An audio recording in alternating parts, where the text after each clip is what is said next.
Gimana jadinya jika seorang ibu memiliki peran ganda dalam sebuah keluarga?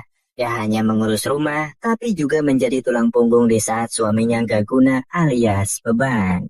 Namanya adalah Ibu Wulan. Dia telah lama berumah tangga dengan Tio yang kini hanya seorang pengangguran dan sering bermain kakek Zeus. Dari pernikahan itu mereka mempunyai 3 orang anak. Ada Anis yang telah bercerai dengan suaminya dan mempunyai anak bernama Nando. Terus Alin, seorang mahasiswa kedokteran yang mendapat beasiswa melalui jalur tidak mampu. Dan anak ketiganya adalah Asya yang masih duduk di bangku SMA. Oh, ya? Kok ini kipasnya ngadet? Semenjak bisnis suaminya bangkrut, beginilah nasib keluarga mereka. Hari-hari Ibu Wulan selalu disibuki dengan urusan rumah dan harus berjuang mati-matian untuk menghidupi anak-anaknya dengan membuka usaha laundry. Sementara kegiatan Tio sendiri dari pagi sampai malam cuman makan, tidur, dan yang lebih parahnya lagi sering bermain judul. Makanya gak heran jika anak-anaknya sangat marah karena bukannya berjuang cari kerja untuk menafkahi keluarga, dia justru membuang-buang waktu dan malah sering merepotkan istrinya. Beban. Masih aja lo nanya-nanya. Anis. Aca berangkat ya. Aca, hati-hati ya.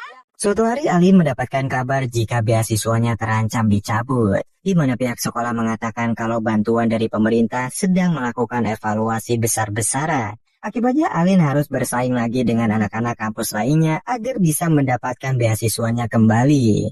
Sontak teman dekatnya pun berusaha menyemangati dan menyarankan Alin untuk segera menikah. Apalagi dia punya pacar yang cukup kaya, ganteng, pasti kehidupan di masa depannya akan terjamin. Namanya adalah Irfan. Enggak, lanjut ngekos aja sampai skripsi kamu beres. Kayak mereka mau aja ketemu sama kamu. Mau lah. Sebenarnya mereka berdua sudah menjalin hubungan selama 5 tahun. Akan tetapi setiap kali Irfan mengajak nikah, Alin selalu aja menolak lamaran tersebut dengan alasan ingin fokus dulu sama kuliahnya, mengejar mimpi menjadi dokter agar bisa membantu ekonomi keluarga. Lu bayangin aja, sekelas Irfan aja ditolak, apalagi gua ya. Kalau kita mau nikah, ya udah tinggal nikah. Nggak tinggal kali, Van. Sementara itu di rumah Tio sendiri terlihat sangat sibuk, memikirkan bagaimana cara melunasi hutang-hutangnya dari pinjol alias pinjaman online. Bukannya berusaha mencari kerja, dengan teganya dia malah mengambil tabungan istrinya secara diam-diam dan berniat menggunakan uang itu untuk bermain kakek Zeus. Tentu dengan harapan uang itu nantinya akan bertambah berkali-kali lipat. Melihat hal itu, Anis yang merupakan anak pertama gak habis pikir lagi dengan ayahnya. Di saat ibunya kerja banting tulang di tempat laundry, Alin dan Asya lagi berjuang mengejar mimpinya. Dia sendiri juga sampai saat ini masih berusaha mencari kerja. Sementara ayahnya malah santai-santai gak jelas. Orang tua lu di rumah gini juga gak?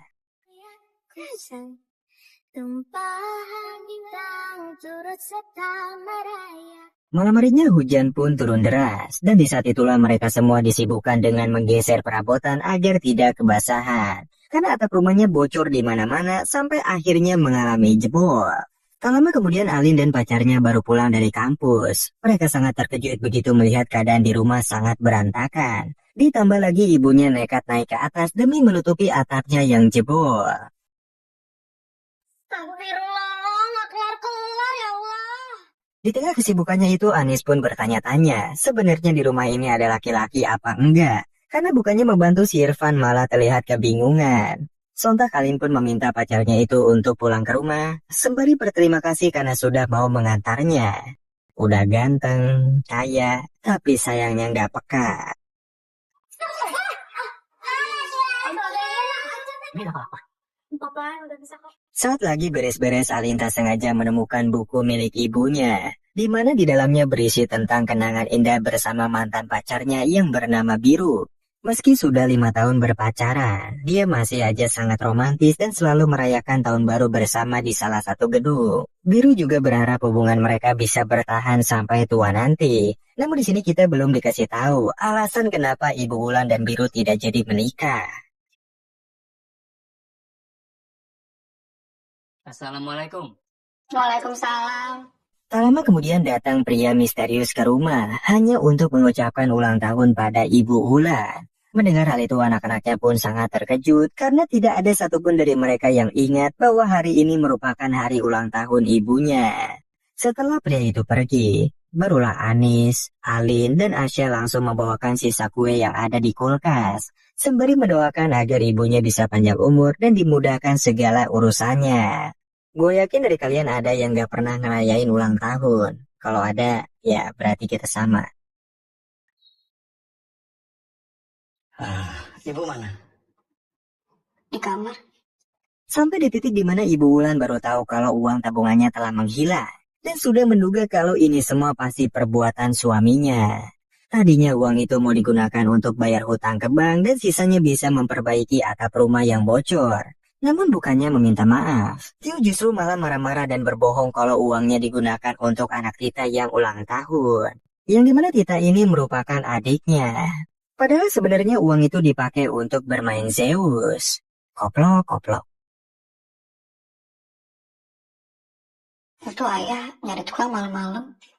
Keesokan harinya Alin pun yang penasaran ingin menanyakan secara langsung tentang masa lalu orang tuanya. Gimana awal mereka berdua bisa ketemu, pernah pacaran apa enggak, dan masih banyak yang lain. Yang ternyata pernikahan ibunya merupakan hasil perjodohan dari orang tuanya. Namun di tengah perbincangan itu tiba-tiba Ibu Wulan mendapat panggilan dari Tita, di mana dia mengatakan pinjam dulu 100 untuk merayakan ulang tahun anaknya. Sontak Bu Wulan pun meminta pada suaminya, ditambah lagi mereka juga harus segera memperbaiki atap rumahnya yang bocor. Akan tetapi si beban itu malah terus-terusan menghindar karena emang dari awal uang tabungan istrinya sudah habis dipakai bermain judol. Ketemu sama ayah gimana, Bu? Dulu sebelum nikah sama ayah, Ibu pernah bahagia ya? Di saat Anis dan Bu Wulan pergi ke tempat laundry, siang itu Irfan datang ke rumah untuk mengajak pacarnya keluar. Melihat-lihat rumah untuk mereka berdua nanti.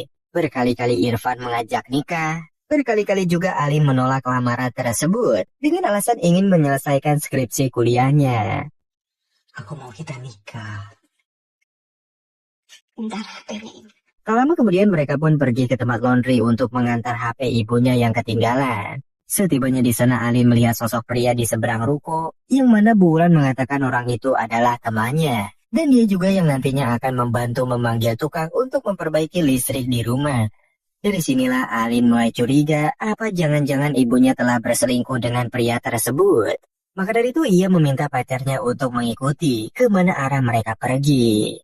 Sampai tibalah di salah satu restoran. Awalnya Irfan masih nggak percaya dan berusaha meyakinkan pacarnya itu kalau Ibu Wulan nggak mungkin selingkuh. Sampai akhirnya Alin melihat dengan mata kepalanya sendiri. Pria itu terlihat sedang merangkul ibunya layaknya orang berpacaran. Waduh.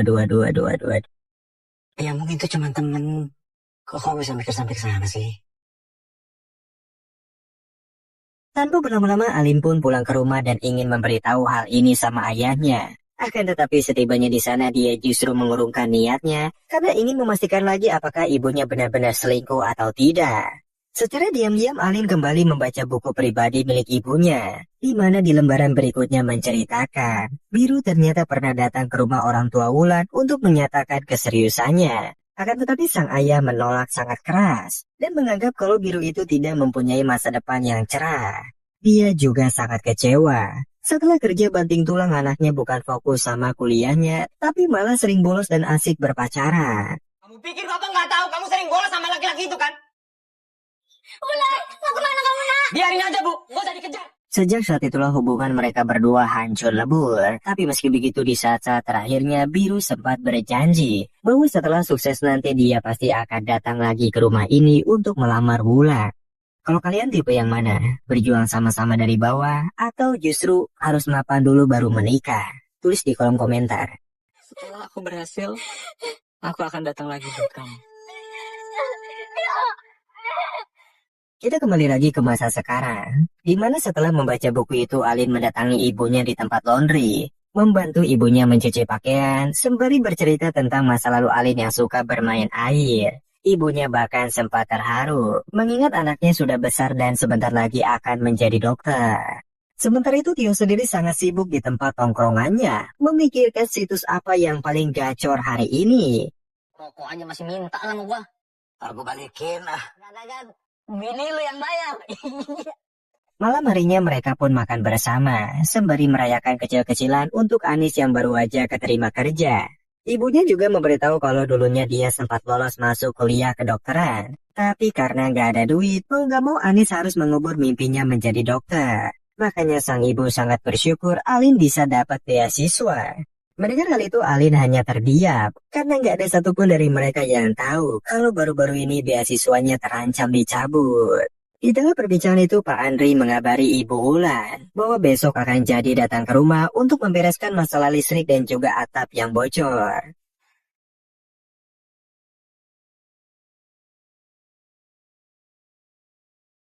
Dari situlah Alin yang penasaran bertanya sama adiknya tentang siapa sebenarnya Pak Andri itu. Asya memberitahu kalau dia adalah teman baik ibunya yang berprofesi sebagai dokter. Dan biasanya datang ke rumah buat bawa obat-obatan kalau semisal ibu lagi sakit. Lagi pula selama ngekos di Jakarta, Alin jarang pulang ke rumah. Begitu juga dengan ayahnya. Pulang cuman makan, tidur, terus pergi keluar lagi. Dari sinilah Alin mulai curiga, apa jangan-jangan biru itu adalah Pak Andri. Di tengah perbincangan itu tiba-tiba Asya melihat debt collector yang sering datang ke rumah dan mengajak kakaknya untuk bersembunyi di semak-semak. Namun saat Alin ingin menanyakan secara langsung, ibunya justru berbohong karena dia nggak mau membebankan masalah ini kepada anak-anaknya. Bukan hutang Ibu Wulan, tapi si beban alias suaminya.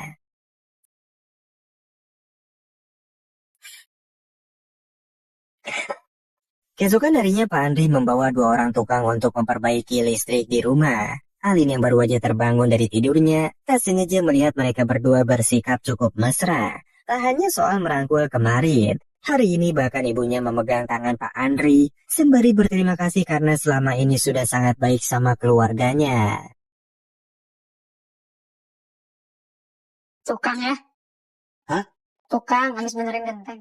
Tak lama kemudian Ibu Wulan, Tio, dan semua anak-anaknya berangkat ke rumah Tita untuk merayakan ulang tahun anaknya. Yang mana Tita ini adalah adik kandung Tio.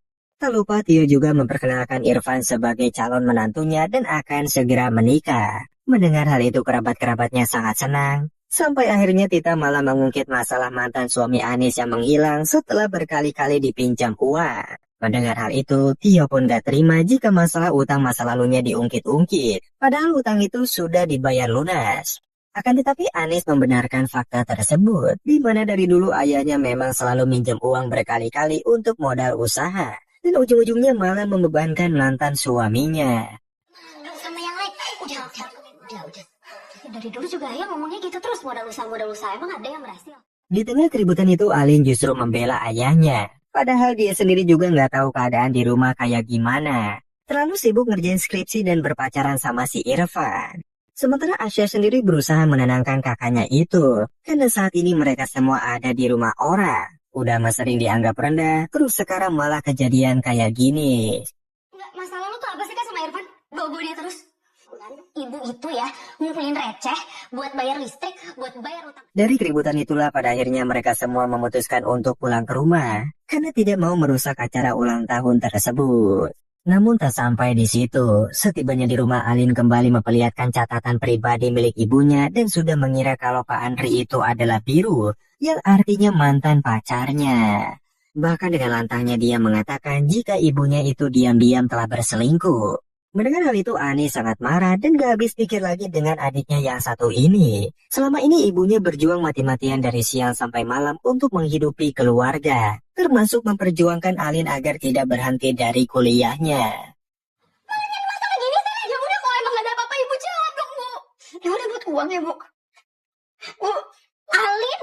Di tengah keributan itu Tio tak sengaja mendengar perkataan anak-anaknya kalau istrinya ada hubungan dengan Dokter Andri. Tanpa berlama-lama dia pun langsung mendatangi pria tersebut, sehingga keributan di antara mereka pun terjadi. Ayah, Jauh dari saya, ngerti kamu? ayah malu kamu. Jauh istri saya, ngerti? Meski awalnya Andri berusaha menjelaskan, tapi karena terbawa emosi, Tio pun hanya memperingatkan dengan lantang, jangan lagi mendekati istrinya. Setelah keributan itu, Dokter Andri pun meminta Alin untuk masuk ke ruangan pribadinya. Dari sinilah dia menjelaskan secara pelan-pelan bahwa hubungannya dengan Ibu Wulan itu cuma cerita masa lalu dan sekarang mereka berdua hanya sebatas teman biasa. Ketika orang sudah tua, mereka tidak lagi punya teman. Mereka hidup dengan kehidupannya masing-masing, pelan-pelan pergi, pelan-pelan gugur. Sementara itu di rumah Ibu Wulan meminta Asya untuk mengambil obatnya di dalam kamar. Di momen itulah dia tak sengaja menemukan hasil ronsen, yang mana ternyata ibunya telah terkena kanker pankreas stadium 4. Artinya umurnya nggak akan lama lagi dan obat-obat yang diminum juga hanya mengurangi rasa sakit, bukan menghilangkan sumber penyakitnya. Sontak hal itu membuat Asya sangat terkejut dan langsung memberitahu kakaknya, termasuk Alin yang saat itu masih berada di rumah sakit. Nyamperin ibu ke ruko. Benerin genteng. Lebih baik kamu pulang sekarang. Selama ini Ibu Wulan sengaja menyembunyikan rasa sakit dari anak-anaknya. Dimulai dari menanggung ekonomi keluarga, soal hutang suaminya, dan sekarang penyakit kanker yang dialaminya sendiri. Di momen itulah Alin pun pulang ke rumah untuk meminta maaf secara langsung, sembari bertanya-tanya kenapa ibunya malah menyembunyikan penyakit serius ini dari anak-anaknya.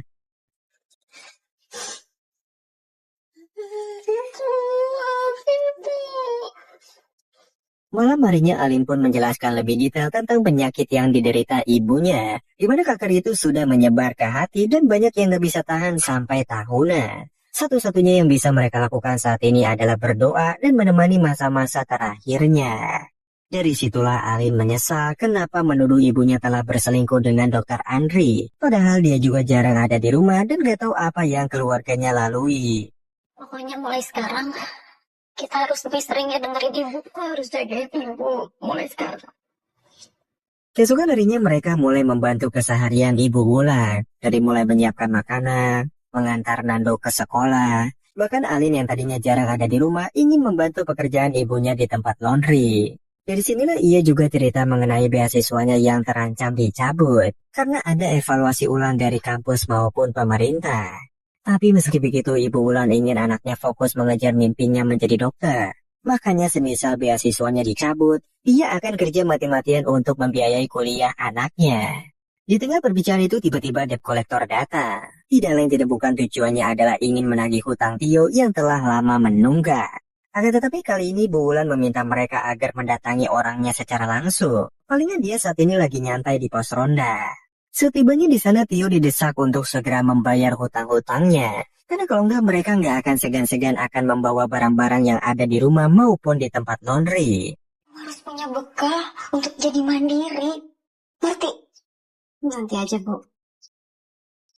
Singkat cerita keluarga Irfan tiba-tiba datang ke rumah. Melihat hal itu Asya pun langsung memberitahu ibunya, jangan-jangan tujuannya adalah untuk melamar Ali.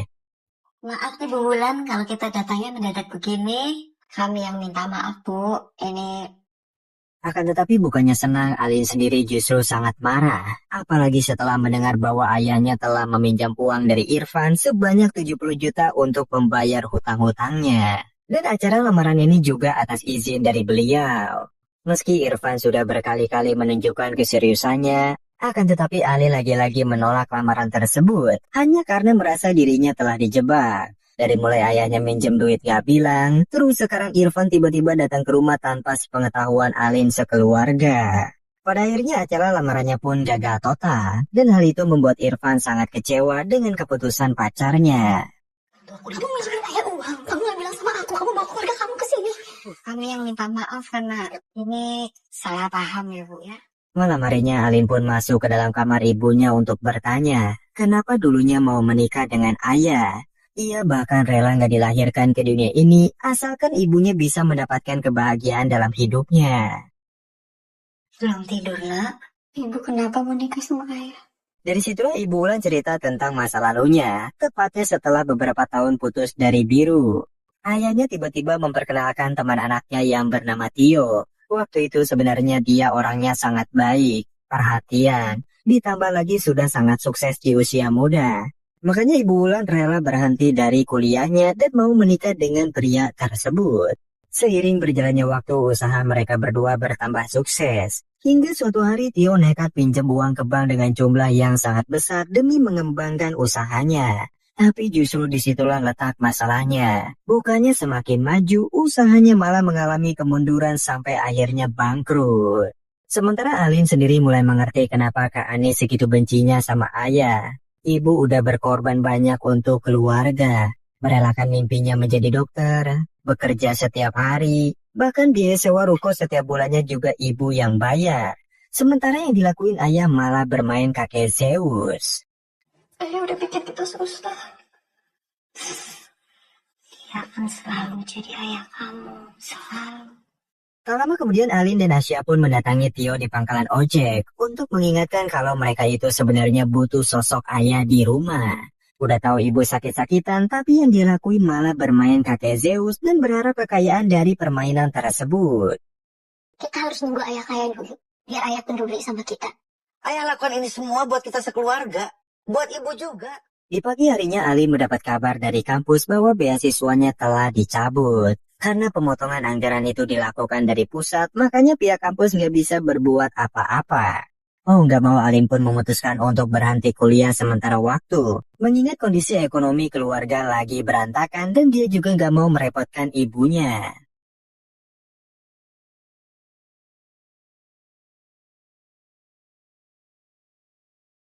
Hari demi hari kondisi Ibu Wulan semakin memprihatinkan, di mana setelah mengalami kemoterapi rambutnya mulai rontok, kepalanya terasa pusing, dan kadang-kadang perutnya terasa mual. Sementara suaminya masih nggak berubah dan selalu menghabiskan waktu di tempat tongkrongannya.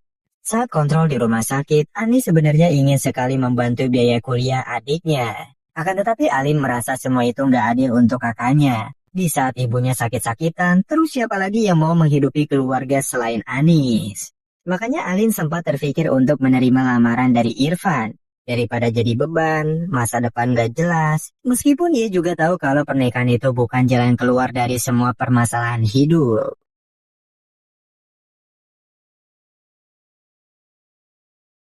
Kasih anak. Sepulangnya dari sana mereka pun masak bersama. Meski awalnya Anis meminta ibunya agar tetap istirahat, tapi karena terus dipaksa mau nggak mau dia pun menerima permintaan tersebut.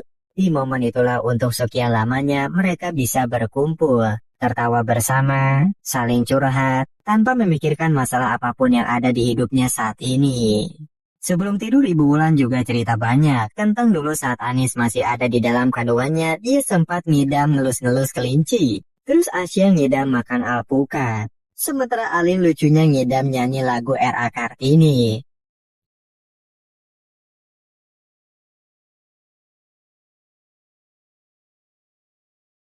Sampai akhirnya, hal yang tidak diinginkan pun terjadi, di mana setelah bangun dari tidurnya, mereka menyadari kalau ibunya telah meninggal dunia.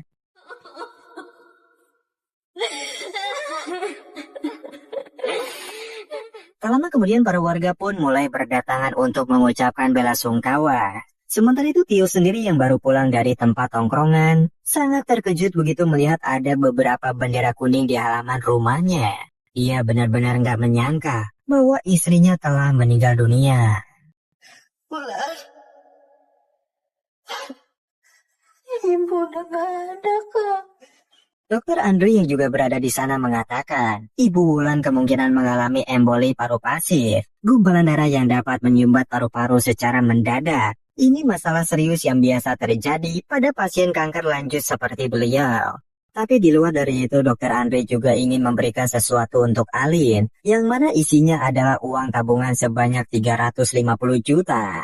Awalnya dia sempat menyarankan agar uang ini digunakan untuk biaya berobat. Akan tetapi Ibu Wulan lebih mementingkan keperluan anak-anaknya. Apalagi setelah tahu Alin berhenti kuliah gara-gara nggak ada duit. Dari situlah Alin sangat tersentuh. Bahkan sampai di detik-detik terakhirnya pun ibunya masih memikirkan masa depan anak-anaknya. Maka dari itu malam harinya Alin mengajak Irfan untuk pergi keluar, sembari membicarakan tentang masa depan mereka berdua. Awalnya Alin sempat berpikir untuk menikah, tapi setelah mendapatkan uang tabungan ini, seketika keputusannya langsung berubah, yakni melanjutkan kuliahnya demi menjadi dokter sesuai dengan keinginan ibunya. Dan aku gak mau bergantung sama siapapun. Malam harinya Tio pulang ke rumah dalam keadaan mabuk. Melihat hal itu Alin pun gak tahan lagi dan langsung mengeluarkan semua unek-unek yang ada di kepalanya.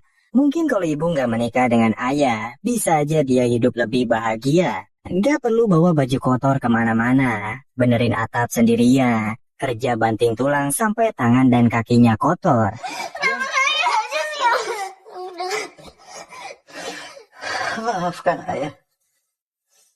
Yang mereka ingin itu sebenarnya ada sosok ayah di rumah ini, melindungi, berjuang sama-sama, bukannya keluyuran gak jelas, main judo, mabuk, banyak lah pokoknya. Pacar lebih dulu ngerasa gak punya ayah. Setelah pertengkaran itu, Alin kembali membuka catatan pribadi milik ibunya, yang mana isinya adalah sedikit curhatan sebelum meninggal. Ada kalanya Ibu Wulan sempat berpikir tentang pertanyaan anak-anaknya, kenapa dirinya menikah dengan ayah. Bisa aja waktu itu memilih untuk menolak lamaran tersebut, terus meneruskan kuliahnya dan sukses menjadi dokter. Akan tetapi kalau tidak menikah dengan ayah, ia tidak akan memiliki Anis, Alin, Asya, dan Nando yang merupakan cucunya. Makanya semisal dikasih kesempatan untuk mengulang waktu, Ibu Wulan akan memilih jalan yang sama karena sangat bahagia bisa memiliki anak-anaknya seperti sekarang. Di pagi harinya, Tio pun memutuskan untuk meneruskan usaha laundry milik istrinya. Sementara ketiga anaknya masih menjalani kehidupan seperti biasanya. Itulah dia teman-teman akhir dari cerita. Terima kasih sudah menonton video ini sampai akhir. Jangan lupa di like, komen, dan subscribe agar kalian gak ketinggalan kisah-kisah menarik lainnya. Jangan lupa like, comment, and subscribe. Terima kasih.